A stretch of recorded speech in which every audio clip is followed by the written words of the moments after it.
Friends అందరూ బాగున్నారా? నేను కూడా బాగున్నానండి. ఈ ఎండాకాలం బాగా వేడి చేస్తుంది కదండి, పిల్లలకైనా పెద్దలకైనాను. అందుకు సగ్గుబియ్యం మాకు వేసి పాయసం చేశానండి. మీరు చూస్తారా? దీని ప్రాసెస్ ఏంటో చూద్దాం. మరి సగ్గుబియ్యం 1 కప్పు, 2 కప్పులు వాటర్ వేసుకోవాలండి. బియ్యం ఉడికించుకోవాలండి. ఇంకా ఉడకలేదండి. ఒకవేళ చిక్కగా అయిపోతే కనుక ఇంకో కప్పు వాటర్ వేసుకోవచ్చు మీరు. సగ్గుబియ్యం ఉడికిపోనియండి.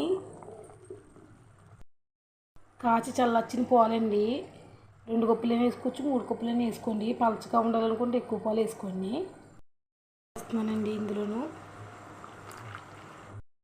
వేసానండి, కలుపుకోవాలి. 1 కప్పు ఫ్రై చేద్దాం. ఇది మకానీ అన్ని 1 కప్పు తీసుకున్నాను, ఫ్రై చేసుకుని ఇది 1 కప్పు వేస్తున్నాను ఇందులోను. పొంగు వచ్చాక పంచదార వేసుకుందామండి ఇందులోను. పొంగు వచ్చిందండి. ఇప్పుడు సరిపడగా షుగర్ వేస్తున్నాను.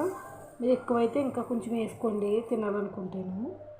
నేనైతే 1 కప్పు వేస్తున్నాను, సరిపోతుంది తీపి. కలుపుకోవాలండి పంచదార కరిగేదాకాను, లేకపోతే అడుగంటుతుంది. ఇప్పుడు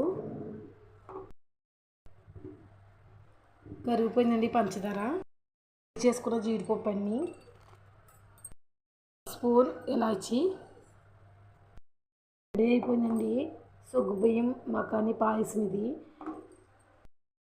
చాలా బాగుంటుందండి. పిల్లలైనా పెద్దోళ్ళైనా ఎవరైనా తాగొచ్చు. ఇది అందరికీ కూడా చాలా మంచిది.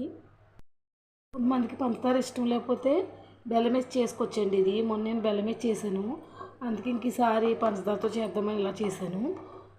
మీకు చూపించడం కోసం పంచదార వేసాను. మీకు నచ్చితే బెల్లం వేసుకోండి. చాలా టేస్టీగా ఉందండి, బాగుందండి. చాలా టేస్టీగా ఉంది, బాగుందండి. లైక్ చేయండి, షేర్ చేయండి, సబ్స్క్రైబ్ చేయండి. Thank you.